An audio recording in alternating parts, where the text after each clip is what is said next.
Welcome to Lori's Local Corner. Have you ever gone to your pantry for ginger or turmeric and it's either gone or dried out? We hear all the time how turmeric and ginger may help with inflammation and overall health, but most of us don't keep it fresh on hand. So here's a simple idea. You can actually grow both right in your own yard or even in a pot.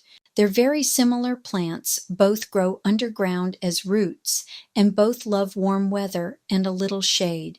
Ginger grows a little faster, and turmeric takes a bit longer, but both are easy once you get started. All you need is a piece from the grocery store with a few buds, plant it in soil, keep it moist, and let it grow.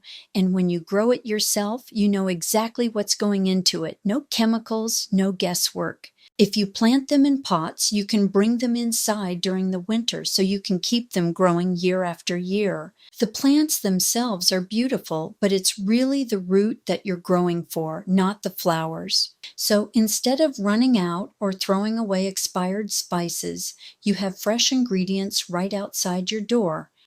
Take a moment to enjoy your home and the area around you.